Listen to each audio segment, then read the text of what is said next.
Larry, did they get that vanity replaced in your bathroom? Yeah, they did, but I still need to get a mat for the shower. I slipped the other day and fell on the shampoo bottle, and I still ain't got the cap out. Oh, when that happened to me, I had to get a shoehorn and some coconut oil. Your neighbor tells you about the unstable man in the cul-de-sac who claims to have been abducted by aliens. And then there's the woman in town who claims to see Bigfoot all the time. Your boss, who you greatly admire, confides in you that he has started speaking with his wife daily when he gets home from work. She died 8 years ago. It's hard to believe this stuff, and you write these stories off as overactive imaginations. Are these people seeking attention, or are they a bit unstable? No matter what you think, if you're like me, you walk away wondering, what if that was true?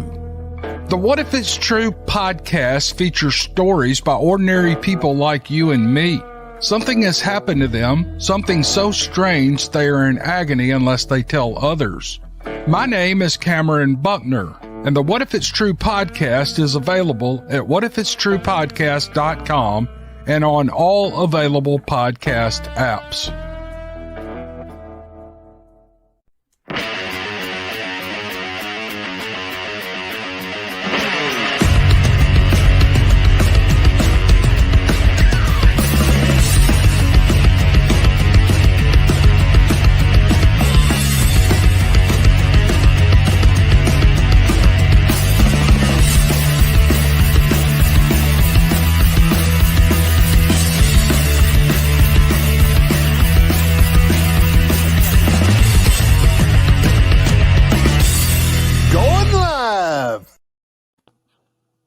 Mark, and a shoehorn.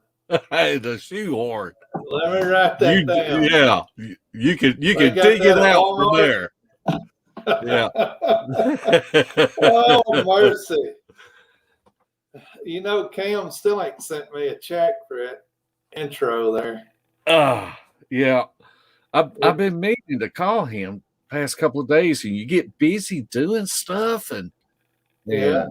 Next thing you know, half the evening's done gone by. Yeah, I know. That's how work is for me. So,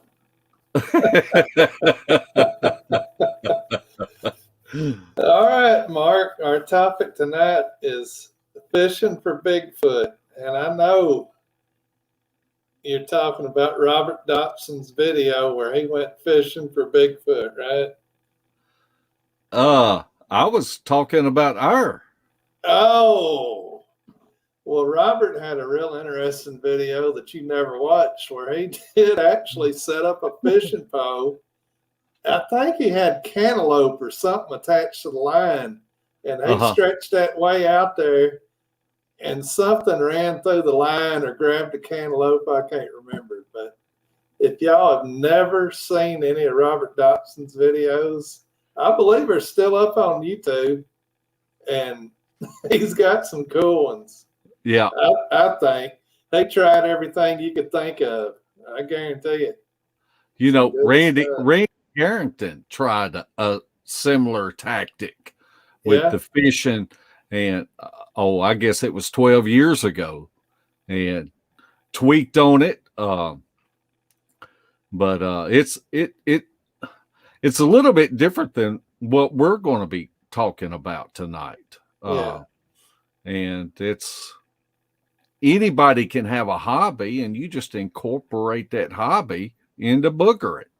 Right. And we've got a great example of that later. One of our friends had a pretty good encounter while he was fishing, and he's going to be on here a little bit later to tell that story. So, should I start, or do you want me to start, or should I start? Well, you can start. You can run that slideshow if you want to. Okay, I'll start. Man, I don't want people to get overwhelmed with these big fish we caught. But Saturday I called, well, it was actually Friday night, I called Mark and said, hey, you want to go fishing? And he's like, yeah, because there's some places I want to check out for boogering later that we might be able to use your boat. So we went and we caught these whopper bass. I don't know. They were about to break my line every time I hooked into them. And Mark, he was catching sunfish like my 4-year-old kid used to. But I'm going to tell this story. We get there. We go eat breakfast. We go back to my house, hook up the boat. We get out there to this lake, and it's a small TWRA lake. It's got the little bait shop there. Mark had to go in and get his license. So I'm like, I've launched my boat 1,000,000 times all by myself. So I get out, get it ready, tie the rope off to the trailer, back it in, and boat comes off the trailer. I start pulling out with the trailer. The rope gets tight and it snaps. And there goes my boat off in the lake. I didn't even get out of the Jeep. I just drove out and parked and went back and looked at it and thought, what am I going to do? And the little bait shop had some rental boats there that you could paddle or get a trolling motor, or they had little motors. So I went in thinking the dude let me jump in one of them and go out there and get it. So I told him I was launching the boat by myself, and my rope snapped and the boat went out in the water. And he was like, well, let's go look. And he went out there and he saw a dude fishing some trees probably 100 yards out there. And he was like, well, holler at him and get him to run over and get it. And I'm like, I don't want to bother a guy that's out there set up and fishing. So I stood there and I looked at the guy fishing. He never looked my way. I looked at the boat and I saw it was blowing on out. And I was thinking, am I going to swim for this boat or what? And about that time, a younger guy with his probably 4-year-old little boy come around the cove, and I could tell he was coming up there toward the boat ramp. So I started waving at him and pointing at the boat, and he stuck his thumb up, and he went over there to the boat and looked in it and drove right around it and started coming up there to me. And I'm like, man, why didn't he grab that boat? He got up there and he said, I didn't know if something was wrong, if somebody was hurt or what. So I come up here to see what was going on. I said, man, I launched a boat and my rope was rotten basically, and it just snapped and the wind's blown my boat out there. And he said, oh, well, no problem. Hop in here and I'll take you out there and get it. So finally, after standing there like an idiot for about 5 minutes, somebody helped me. And I went and got the boat, and me and Mark went fishing. We caught several fish. You can see, I mean, they were all trophies, just huge. That's probably a state record brim Mark's got, and I got a new personal best, probably, wouldn't that be about 8 pounds there? Yeah. That one? Yeah. But we did all this fishing. We got tired, and of course we got hungry because we like to eat. So we called Shelly to meet us, and we went out. Well, we went up to the boat ramp to load, and I had to back the boat in and all the trailer in. Pulled the boat up there, and I got a little cockeyed, so I got off on the trailer, going to lift it up and push it over, and I couldn't get no good leverage on it. So I stepped off the trailer onto the boat ramp to push the boat over, and my feet, it was underwater, and there was a algae growing on the boat ramp.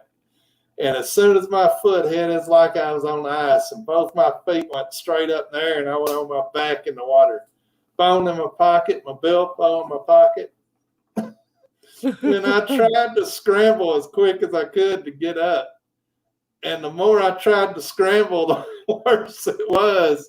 And my feet kept flying up, and I kept falling back. I finally just laid there and pulled myself up with a boat trailer. But Mark was sitting there in the Jeep just waiting on me to tell him to pull out. And I'm floundering around like a big old fat beached whale.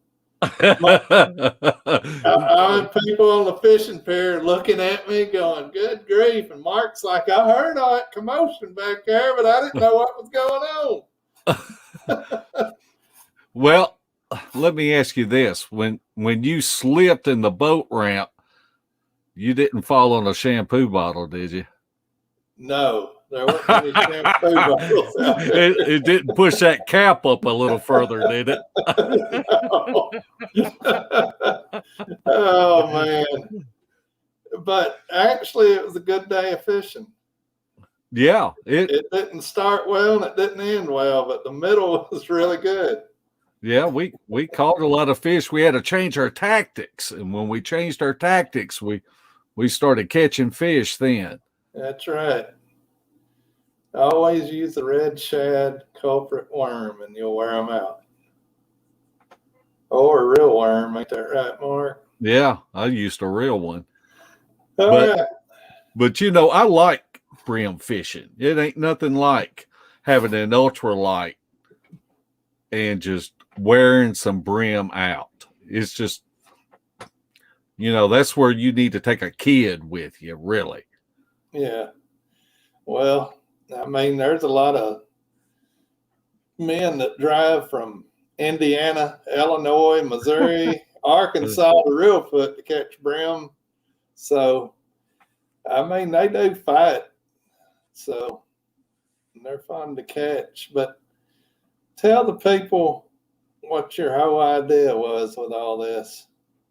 Well, we have a river that's close to us that empties into the Mississippi River. Now, this river is landlocked by woods, farm fields, no roads that can that lead up to it, except for in a couple of spots.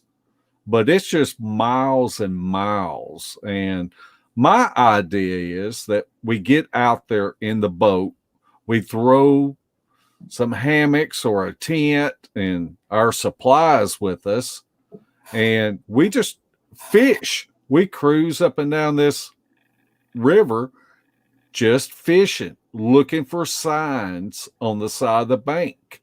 And if we see something that looks good, then we just pull into the bank and get out and do what we do and find us a good spot, because you pretty much take the human equation out of it, because there's nobody that will be camping in there. They can't even get to it unless it's by boat. And so if there is a lack of human activity out there, there very well could be some Bigfoot activity out there. Yeah, definitely. I know for years there's been people I know that have hunted that area, and I know they've had Black Panther sightings out there. They've even come up on some of them entrepreneur farmers that grow stuff out there. And, you know, you hear a lot of sightings around those areas where that happens. So, I mean, it's definitely a strong possibility that they're there, because, like you said, there's no access roads close to this river bottom, really and truly, other than farmers going in and farming the land or whatever. But in this area here, you know, I've avoided it most of my natural life, but I've got down here, and there are a lot of rivers here in this little area. Yeah. And a lot of wooded areas outside the city. I mean, you can go within a couple of miles of the city, and it's some of the best looking wilderness you've seen. And, you know, if you think back on it, we got a report of a sighting, I don't know, 4 years ago, maybe, Larry. Yeah. And this lady allowed us to she wanted us to investigate it. And we went out there and set out recorders and hiked it. And it really kind of came to the conclusion that there had been a lot of rain and the fields were flooded, and where the rivers had overflowed, the Mississippi had overflowed its bank. This other river had overflowed its bank. It had flooded out soybean fields, and it was water up in the woods. And we felt like that it was probably just detouring around all this flooded area. But there was, if I remember right, wasn't it two men that saw it? It was two people that actually saw this creature. Yeah, it's two HVAC guys working on the air conditioning system for. So one of them felt like they were being watched or something, and they turned around to get something out of the van and looked, and it was standing on the pond levee looking at them. And they got the other guy to look, and by the time the other guy looked, it was slicking down behind the levee. Yeah. But it's a great area because there's really not any Bigfoot researchers that go in there. And so many times when the researchers go in there, they contaminate the area. Yeah. So that's what I really like about this is there's nobody out there looking for these creatures. Right. Even us. Yeah. But we will. We did go and look at several spots. And I don't know what you thought about them, but I really liked them. It's just where we're just going to have to get out there and put the boat in and just start working the area. And this one river that we're going to concentrate on, I don't know how long this river is, but I know I used to deer hunt off this river, and 4 counties over. And so it's at least 50 miles long, and it's untapped area. And that's what I really like about it. And we can have fun fishing while we're doing it. Yeah. Big old catfish, world record. Well, I know too, we got a nice river system to the southwest of our area too that we need to go hit up.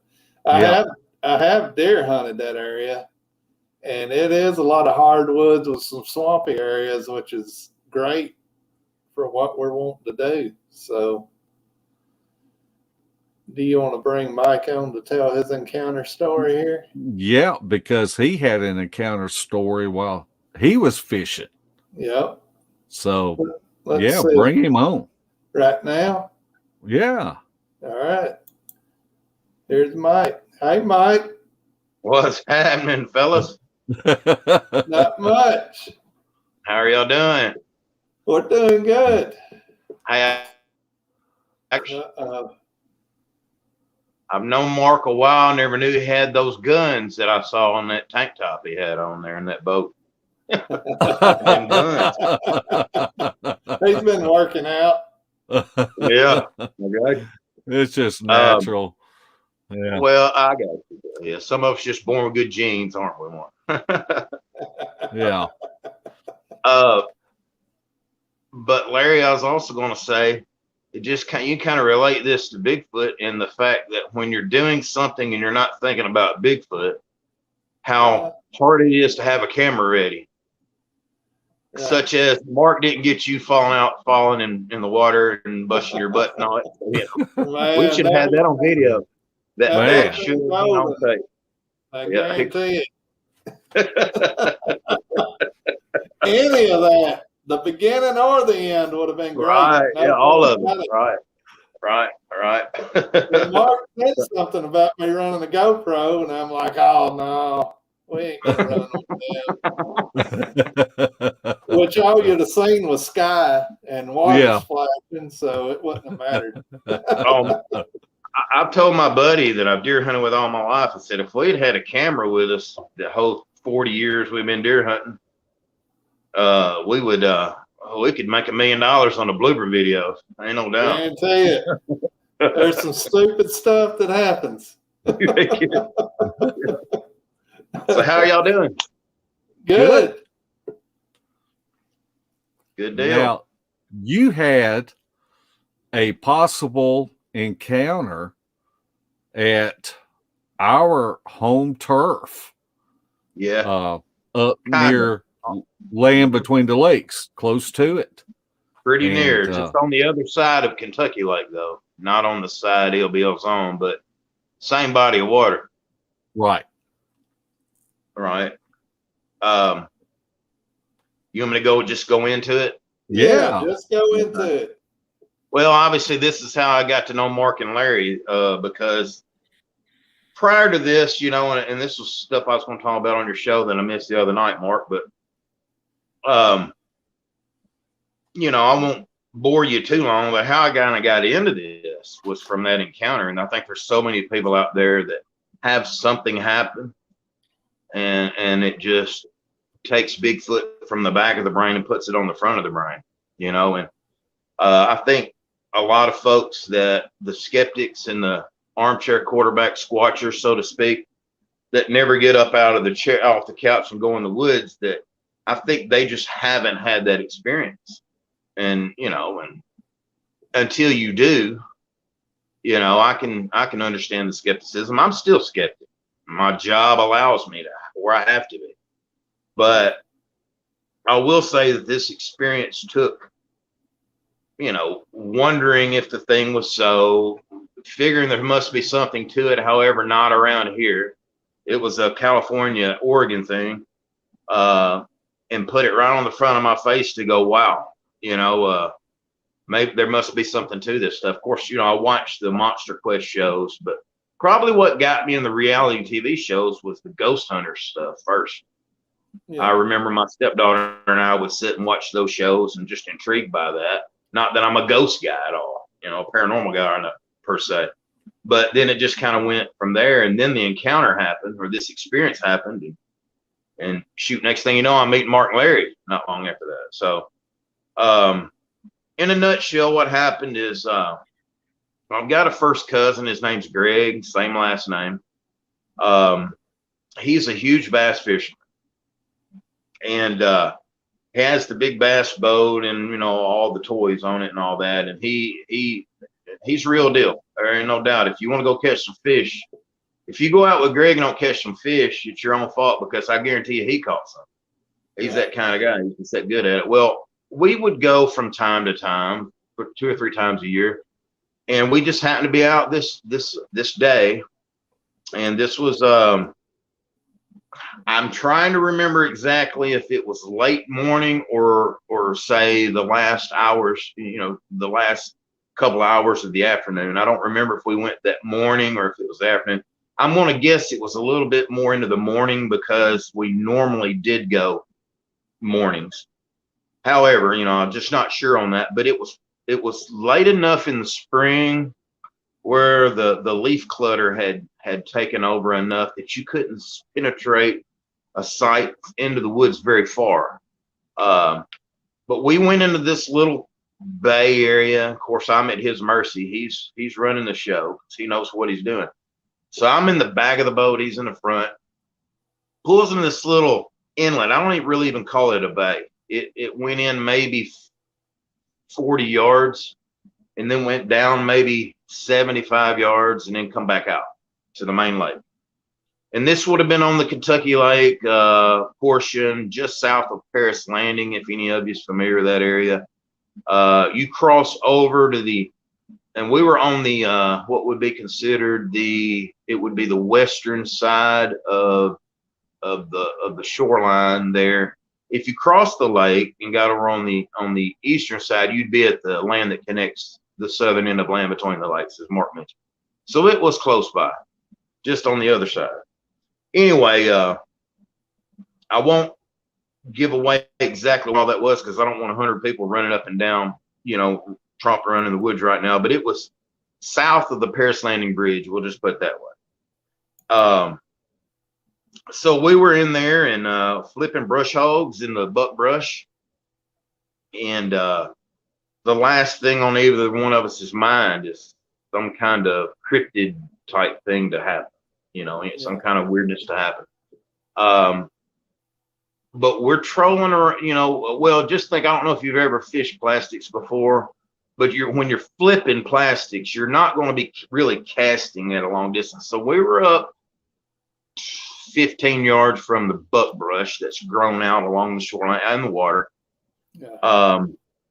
So we're pretty close to the bank. And we're trolling, or he's trolling that along through there, and we're flipping the brush like we've been doing, 100 times, over the last year or two together. And all of a sudden, out of nowhere, something in there just out of sight started raising 10 shades of hell. I mean, it was something that obviously he or I had never heard before, anything like that.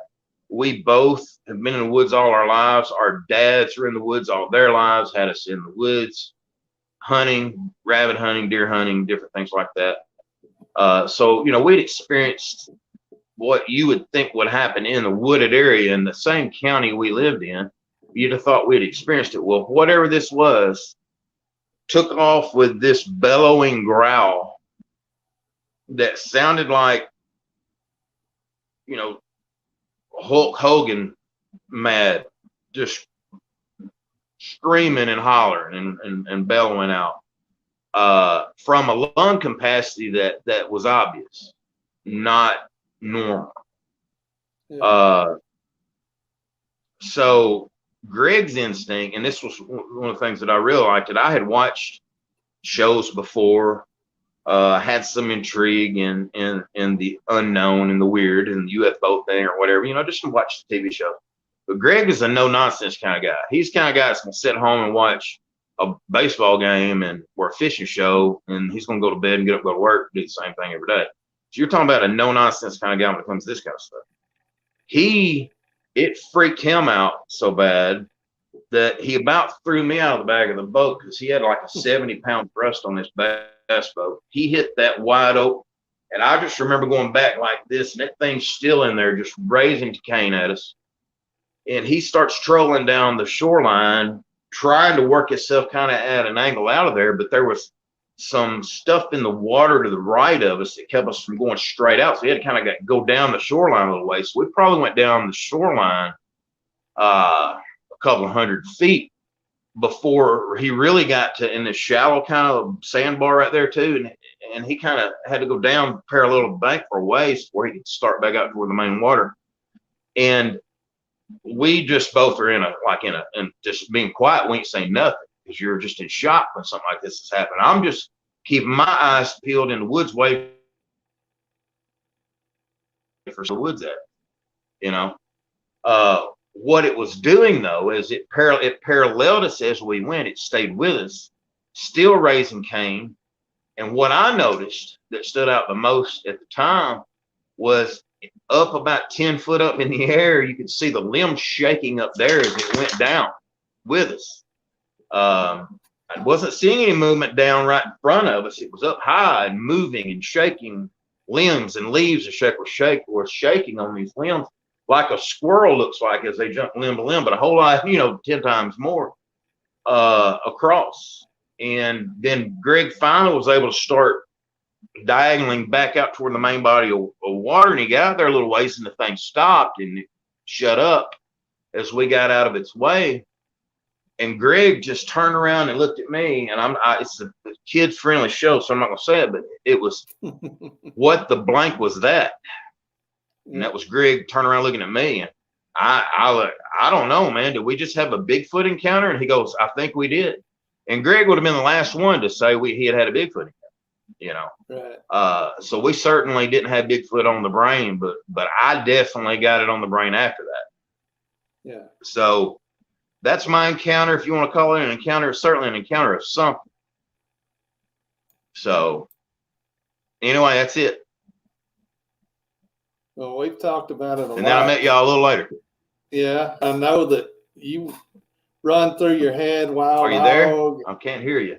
You can't hear us? Mark, can you Something's hear me? happening with my I volume. All right. Well, he muted us out. You there? Yeah, we're here. I don't know why I can't hear you now. I'm gonna log off and log back in, and you can put me back on. How's that? Does that That'll work? work. Okay. Yep. I know that whenever I first met Mike, me and him and a feller named Stacy Black, Did you call him a feller? and we went to that area where that happened at, and we found all kind of signs. We found what I would call a kill box. And this kill box, it was huge. It was probably 20 foot long, and you could get in it and stand up in it. Yeah. And then it was like it were perhaps deer would come over the knoll, and there were trees that were knocked down, so it would funnel them where they would come right beside that kill box. And of course that corridor led down to this body of water. So it's where deer or animals would naturally come up over the hill and go down straight towards the water. Yeah. And but it's a pretty amazing area. We spent a lot of time in there over months and months, looking for signs and finding things. So it's really a cool area. Well, you be careful using that kill box, because you made one of them troll Facebook pages with that kill box before. You know what I'm talking about. No, I don't. Your old buddy warned you about it. I don't remember. It was the LBL video where you're talking about kill boxes, and some dude tried to blast you about saying they were kill boxes. Oh, what kill box is just a term. What it is just making a natural area to hide in. It's a natural funnel.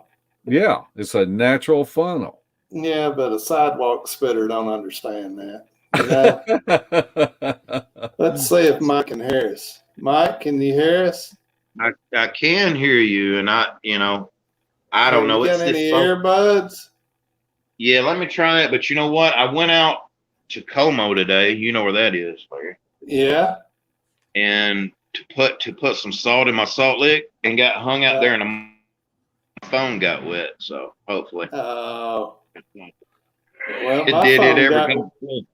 my phone got wet when I fell in the water trying to load a boat. Fell on that shampoo bottle. It was great. Mike Squatch wants to know what the sound was like. Can you mimic it or tell him what it was? No, but it was a roar. But I'm 6'3" and 240, and I sound like a little 10-year-old girl compared to what it sounded like. I mean, it was real deep guttural like that did not want us there. That's the best way I could describe it. It never was a high pitched. It never really changed. It just stayed the whole time. But very, like I said, the lung capacity on this thing is what got me. It sounded like something enormous to make that deep of a sound, Right. Like it come from something. I mean, I've heard dogs. I've had big dogs growl and fight, and I've heard wild boar bellow out and different things like that. This wasn't anything like that. So, how big were the trees that it was shaking? I know you said you could see them shaking 10 foot up. Well, these are full grown trees. These are hardwoods in there. And Larry, you know where I'm talking about when I say the Big Sandy Peninsula? Yep. Okay, Up those in there. woods there. And up on the northern end of it too, where the houses aren't. Yeah. You get far enough up there and you're going to get to a wildlife refuge. And certainly in that little area where I was at, you know, and here I am giving it away, but about where the power lines cross, right in that area there's just nobody living in there that far up much. So there certainly is no cabins on the one. So you got hardwoods in there, and you know, again, I haven't been in there walking around right there where that happened, but I've hunted, and Mark and I have walked, and I know you probably have too, through those type. It's just like Bill in there. So you're going to have those, you know, those canopies that hang down from the big oak trees or whatnot that were sitting there, and then it's a little, you know, grown up around the bug brush was pretty tall. So, you know, and you know what I'm talking about that. So you're not seeing over top of that real well either. That's blocking some of the view. So something was back in there and just shaking those limbs as it went down. So I always said it was either a 6'10" meth cook or a Bigfoot. And either of those are possible in Benton County. Yep. Right in there. Yeah, no doubt. So anyway, it certainly changed my perspective of things for me to start seeing if there was something to this thing, and I'm glad I did, because I met you too. You know, that's what it led to, right? You know, it turns out Larry lived in the county over from me, you know. Used to. I heard you moved. You like it? Yeah, so far I do. Good deal. Okay. Well, that's it. I'll be glad to answer any more questions, but for the most part, it was just a life-changing experience for me, because like I said, I remember joking about Bigfoot. The Patterson-Gimlin film was something that I kind of got into a little later, certainly even more so after this encounter. But I do remember, you know, like me and my buddy hunting one time, and he had something growling him down at the bottom. This was 30 years ago, and me getting back on a walkie-talkie, and I said, "Oh, don't worry about it. It's probably just Bigfoot." So, you know what, the Bigfoot, I think that phenomenon's been around so long. We all in our lifetime have at least heard of what it is and considered it. And you know, certainly I remember watching the episode on $6 Million Man in the 70s, and I couldn't wait to watch that episode. Right. So in my mind, I always hoped it was real. I hoped there was something to it. Am I fanatic about it on the brain with it? I still ain't necessarily always that way. But that experience showed me, oh, hey, maybe they are real. You know, maybe they are after all. Right. You know, or maybe they're even this direction and not just all out in, you know, Washington State, you know, around Mount St. Helens or something. So, well, if we could ever get you to go camping, we could show you a little bit more that they are real. I know it, and stop falling in campfires when I do show up, right? What a face plant. Yeah. To our audience, we're not the most graceful people in the woods. Yeah. Mark's nickname in the morning is Stagger Lee, because he gets up falling all over the place. And then I can't stand up anywhere around water. And then Mike can't stand up around a campfire. Yeah, I'd rather have y'all's dilemma than mine. Fire don't play too well. Yeah, man. Man, that was a close call, though. It sure was. Yeah, thank God I'm bald headed, because you know, at least my hair didn't singe. But well, you know, this encounter that you had, it really was life-changing for you, and that's we see that a lot with people that get into this community and want to go out and look for this creature, or either turn around and never go into the woods again. But it motivated you, and it did. And you were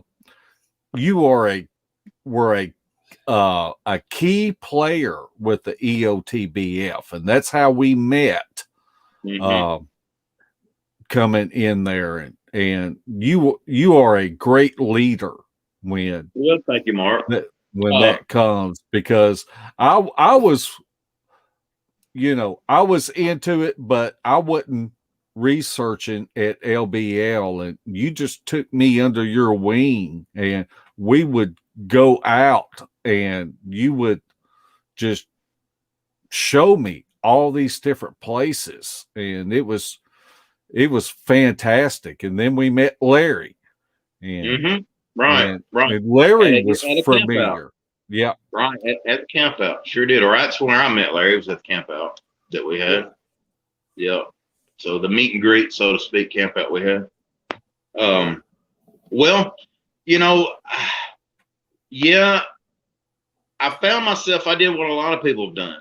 The Monster Quest shows, I always thought they were well produced. And then I meet Stacy, as you know, God rest his soul.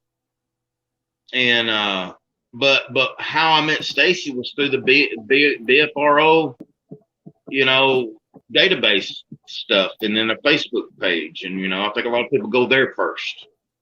And Stacy was on there, and then he and I started talking and found out we only lived one county over from one another, and then we went from there. So I started off running out in the woods with him some, and then you got a hold of us, Mark, and we were more than glad to have somebody willing to go out, stomping sticks together, and then LBL was just always, and Larry can tell you this too, because he grew up on this end too, that if there's a Bigfoot in West Tennessee somewhere, that sucker'd be at LBL. Yeah. And I think that was always my mind. I'm like, we need to go to LBL, because you're talking about 40 miles. I go through there a lot with my job. I just went through there last week. I think it's 40 something miles from, say, the southern end, the north end to the south end. Yeah. Something pretty close to that. And what you're going to, and you're talking about 40 something miles of no houses.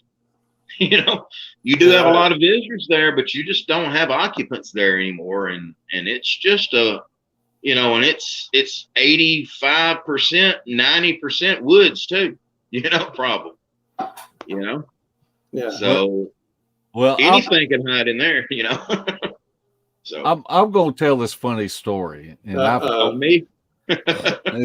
and I've told it before, but I had just like corresponded with Mike and Stacy, and they were going to take me out for the first time and show me the different spots up at LBL.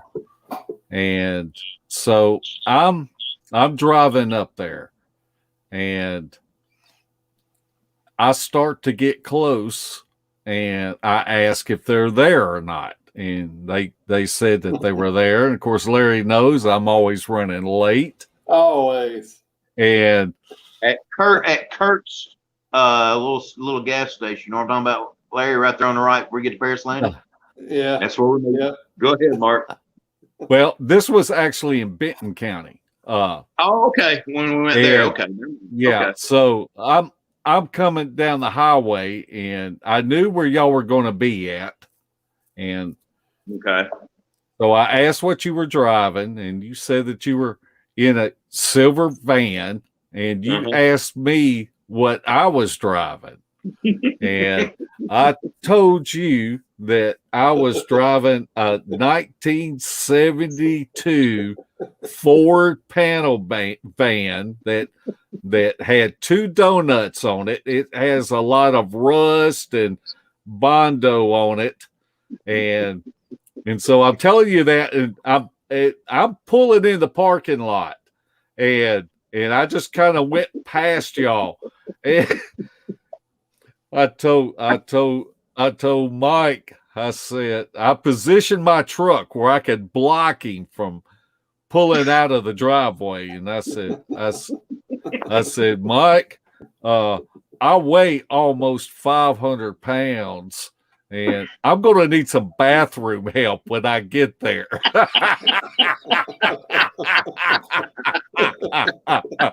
And I'm going to tell you how good Mike is.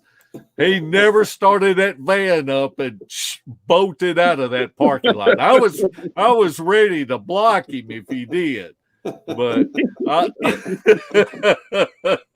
Hey, I'd But- have helped you get in the bathroom, but you'd have been on your own in there, though. Maybe they would have had one of them commode brushes in there. Oh gosh. Oh, man. I'll never Fantastic. forget that, Mark. It's great. And Mark, you pulled up, actually, so y'all know, he pulled up in a blue Ford F-150, correct? Yeah. Right. Mark's a character. So is Larry. I'm not sure which one of the two lead the other one. I think they both will be lost without each other, though. If there's ever two fellas meant to meet, it's y'all two. You know, no doubt about it. What about us three? No, well, yeah. I mean, I know. Well, yeah. It ain't our fault you gave up on us. I didn't give up on you. Life gave up on me for a minute. I know what you're saying. But I'm back. But you're the one moving further away from me now. You getting down there around Mark, ain't you? Man, they still sell gas. I know. $4 a gallon before long. You just wait. I'm kidding. But yeah, I would. I'd love to do it a little more than I've been doing it, especially this fall. Now that I'm kind of, the dust is settling for me a little better than it was over the last couple of years. I'm kind of ready to get at it. So the first real tree knock that I ever heard was with Mike, and we had gotten out of his van. Stacy had stayed in the van, and so we're on this little road. We start walking through the woods towards Kentucky Lake, and that's probably about the loudest tree knock that I've ever heard. It sounded like Mark McGuire hitting a grand slam, and Larry, it was that typical area at LBL where you have the ridges coming in from three directions. Yeah. So you're kind of in a hollow. You're walking down to the water's edge with ridges behind you and on both sides. So, Mark, that thing was in there with us. Yeah. There's doubt. no way that was over the ridge from the ridge over. No, he was close. Yep. He was close. But that taught me one thing. You start your recorder before you ever get out of the vehicle. Yep. Because it's a shame that we didn't capture that on audio. Yeah, that would have been the one a recorder would have got. You know, sometimes you're out there and your ears hear it and your recorder didn't get it or whatever, right?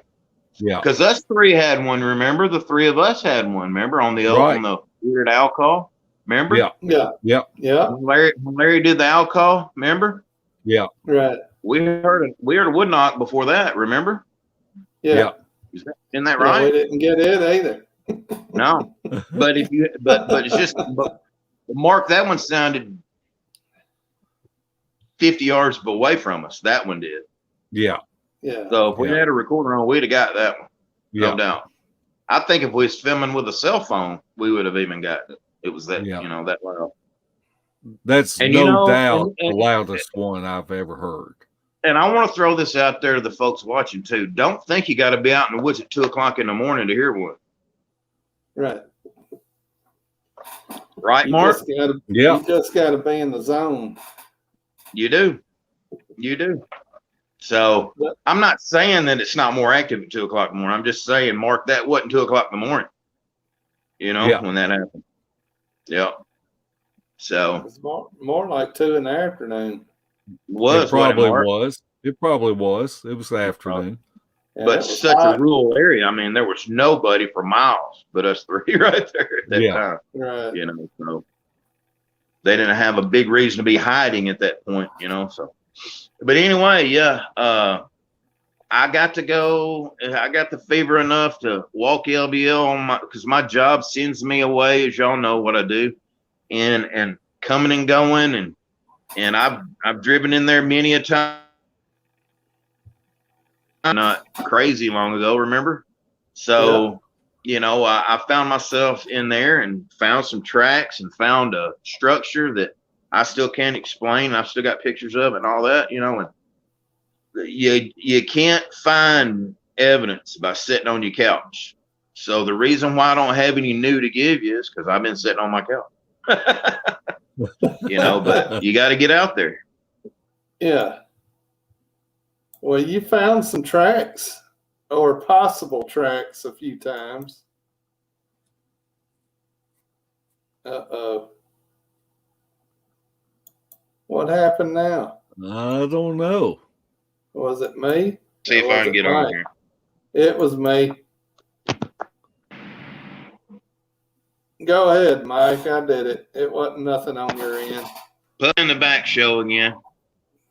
No, you're good to see everybody, and I'm just gonna go ahead and bow out and let y'all go from here. But I've lost volume again. No. Good seeing y'all. I can't hear you. For real? Come on, Mike. All right, Mike. Bye-bye. There went Mike. Now he left it up to us. What are we going to talk about for 5 minutes? We don't know nothing. Shampoo bottles and missing caps.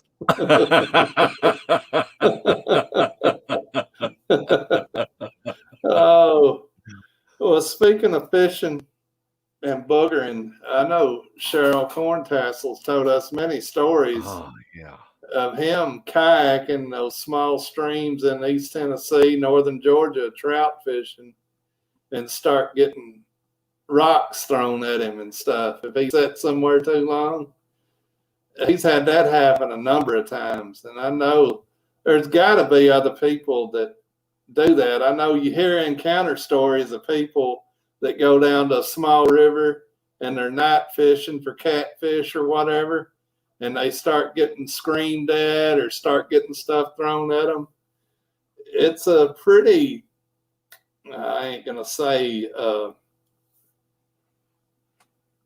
average occurrence. It ain't going to happen 90% of the time you go, but it happens more than you think. And, people during deer season, they dump carcasses off of those bridges into those streams and stuff just to get rid of them. It's easy food for Bigfoot or whoever. Even the coyotes and everything else know to go to these bridges because people dump garbage. They dump carcasses off of it, everything. They even dump thermals. Yeah, that's been done before. And like Scott says here, they're like highways. I mean, they're traveling these corridors anyway. So, I mean, if you just happen to be at the right place at the wrong time or the wrong place at the right time, you can have an encounter. And that's exactly what happened to Mike and his cousin. They were minding their own business fishing and happened to get in that thing's little zone that he didn't like. And he got aggressive as much as he could to run them out of there. So, I mean, it's a pretty natural occurrence for people. I know this weekend I was watching Fear in the Woods, and there's always a story of a group of guys. There was one up in, I think it's British Columbia. They went night fishing and took their little boat out and went on some shoreline across from everybody, and they got run out by what they said was dogmen. Yeah. So I don't want that to happen. I'll settle for a Bigfoot, but no dogman. I ain't got time for that. Yeah. Ain't nobody got time for that. No dog. Ain't got time for that. Yeah. Mike's still listening. Yeah. Oh, me. Have we got any questions? I don't think nobody's listened enough to ask any. I think they're all talking to the cell. And that's good.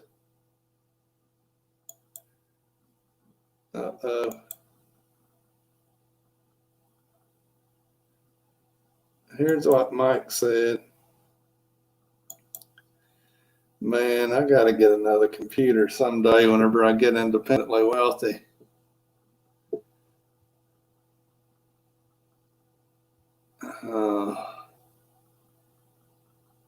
Or maybe I need better internet.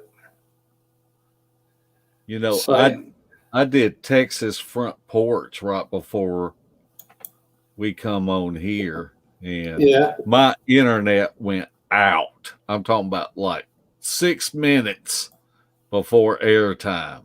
yeah. And I cut everything off and cut it back on, and within probably 30 seconds of going on the air, I got my connection back. It's Yeah, just you're at the mercy of and I did a podcast with Brent and Daniela and Gary, and it wasn't about Bigfoot. It was about the behind the scenes of bragger, podcasts.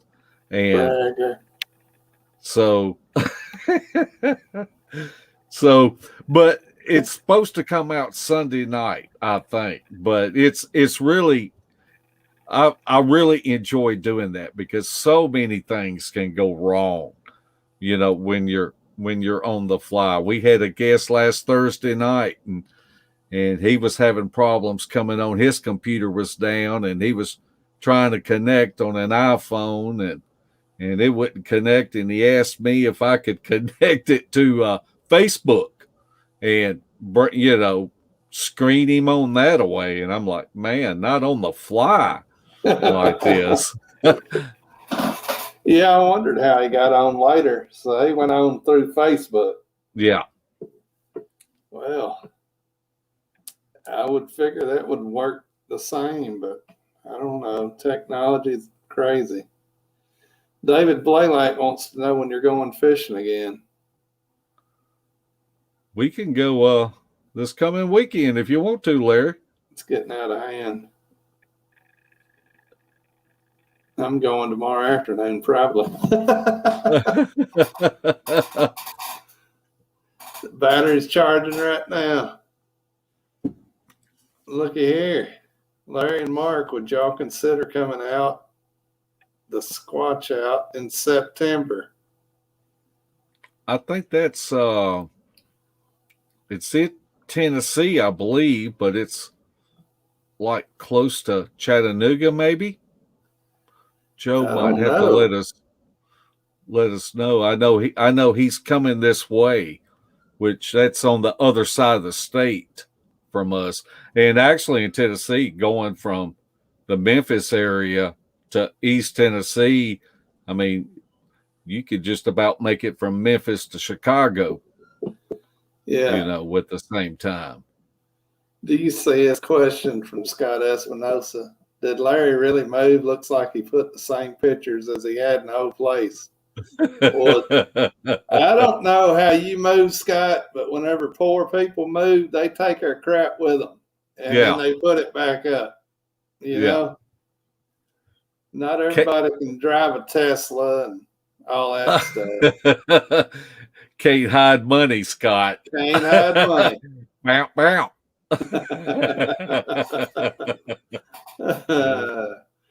Poor Scott. Yeah, Joe said it was in Copper Hill. Copper Hill. Yeah. I've heard of that, but I don't know where it's at. Who's the head honcho putting us on before I say anything? Thunder Rock Camp? Wait, that was the wrong one. This stuff moves on you. Yeah. Thunder Rock Campground. I don't know. I ain't heard nothing about it. So, and if it's in September, it's still going to be 98 degrees. Yeah. I don't like 98 degrees unless I can fall in some water somewhere. I see what David Blaylock said. You see that? That's where Joe's going. Brokeback 2.0. Yeah. He's inviting you to broke back, Larry. The boys from Minimal Research. Okay, I got All you. right. I like him, guys. I don't know them, but I've watched their show a few times. They seem like good dudes. They seem better than most of.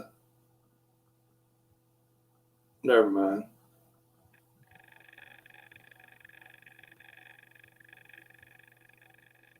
All right, Mark. That'll do it for tonight. We hope you all enjoyed the show. And Mark's got to go to bed. He's got to get up and go to work tomorrow. Yeah. Ain't that right? Yep. Or you got to go to Walmart and get that shoehorn and coconut oil. I'll put it on your front porch, Larry, so you Wouldn't come a home from work. corkscrew work better? I don't know if I'd want to use a corkscrew. Oh, what else went on this weekend? Anything? Anything you want to talk to these people about before we get off here? Not really. Other than you belly aching about everything. That nice restaurant Shelley took us to, you had a belly ache about that. Well, you put it up here, and it was here. It was good, but you talked about the desserts. Yeah. And I was thinking homemade, just grab whatever you want and eat it. And I mean, it was buffet desserts. You know, it was Cool Whip and chocolate pudding crap. Come on. I'm a professional eater. I want good, authentic, old-fashioned desserts. A good coconut pie, good chocolate pie. I mean, strawberry cake, carrot cake, coconut cake. You're getting hungry. Yeah, we might need to run up there right now. Yeah. You're getting hungry, aren't you, Larry? Here's what Bama says. He says, Larry, you're fat. Stay away from the desserts. Bama just called you fat. Well, he ain't lying. I don't know why this stupid thing won't ever come up. It's irritating. There it is. Can Squatch, how did you guys like the PG roundtable last week? I thought it was fantastic. I said at the beginning of the show that I thought it was going to be a train wreck. And I got to say that it went 100 times better than anything I ever thought of. Well, I didn't think of it. Bama did. But, I mean, just the flow of it and everything went better than what I was thinking it would. I mean, Thomas brought out some details about stuff that was fantastic that we didn't even consider going into the show. And, I mean, they were just mind-blowing. Yeah. And he pulled out the same kind of camera that Roger Patterson used. And it really explains so much. A lot of people talk about that the film could have been edited and all of this or parts taken out of it. But when you see how that camera worked, that you actually had to hold that trigger down, then you can understand that if you're getting off a horse and jumping over logs and rocks and trying to get yourself in a better position, you can see why your thumb would slip off that trigger. Oh, yeah, definitely. And, you know, Matt had some great points. Yeah. Arla had some great stories about Mr. Gimlin. And I mean, all the guests, had great input on it. I thought it went really well. And I tell you, Bama did such a great job at hosting that show, and I told him the next day how much I appreciated, what he did and the homework he did on it, and Larry, he's supposed to be tutoring you coming up next week. All right. What am I getting tutored on? Doing a little background work. Oh no, I ain't got time for that. I got a job, man. I like free balling.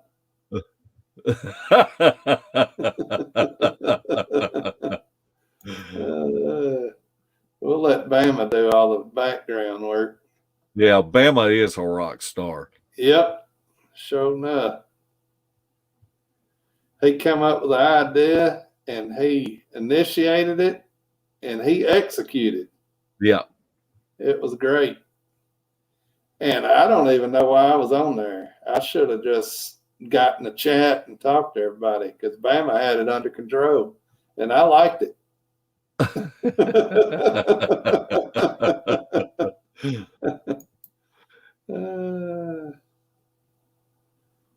All right. Well. I think that's about it, Mark. Yep. It's getting late. I'm getting tired. Oh no, I didn't mean to put that up there. See how this works? Yeah. I don't know.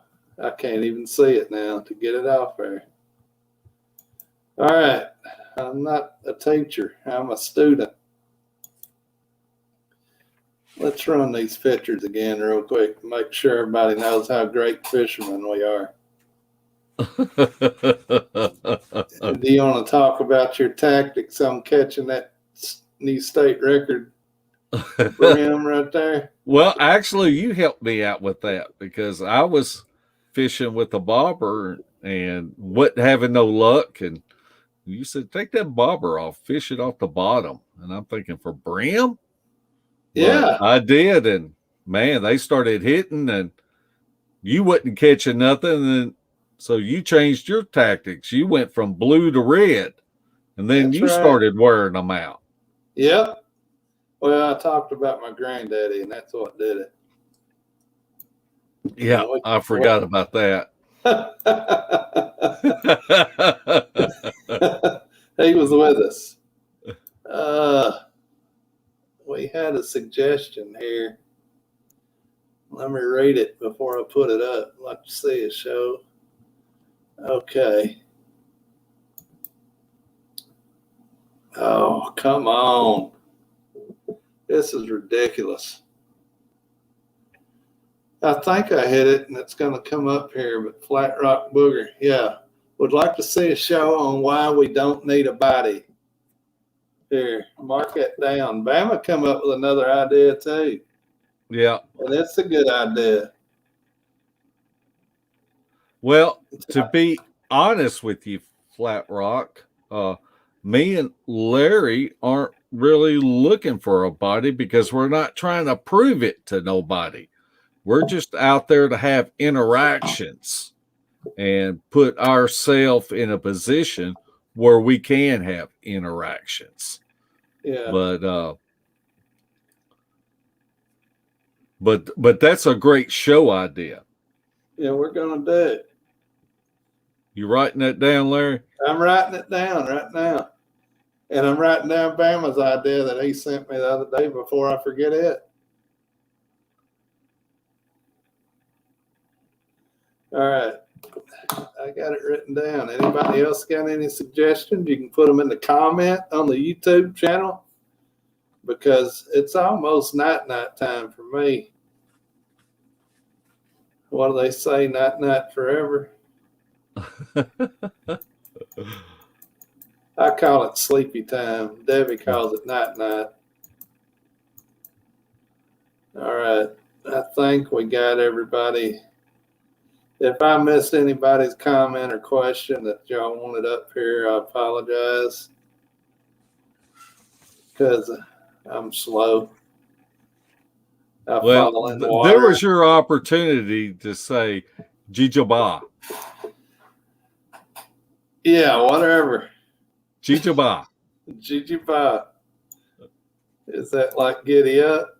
That's Navajo for I apologize. Wait a second. I got to post this. You're getting called out. You see that? No, because I got this other thing. All right. You boys that small. My husband caught a 68-pound catfish, 20-pound test rod. Fought it for the boat to the shore. Well, that's pretty cool. Yeah. You got proof of that, Chris? You got pictures? No. I'm just kidding. We just showed the little ones we caught. We didn't show the big ones, so Yeah. it's all good. All right. Well, that's about it for tonight. Wait a second. Let me get this comment off here, because if I don't get the comment on there, it stays up there. And then I look like I'm technologically disadvantaged, which I am. All right, folks. Y'all have a good night. Mark, you got anything you want to say about Thursday? We got a great show coming up. It's going to be an investigator, somebody that has done hundreds of investigations. He's helped behind the scenes with finding Bigfoot. And so it ought to be an interesting show. All right. Can you give them the times for Moog's show? Russell's show will be tomorrow night at 10 o'clock Eastern, 9 o'clock Central, Man. 8 o'clock Mountain, 7 o'clock Pacific. Holy moly. You done better than me. That was pretty good. All right. We got shoehorns and coconut oil to go get. Yeah. Y'all have a good night, and thanks for joining us. Night, footers. Night.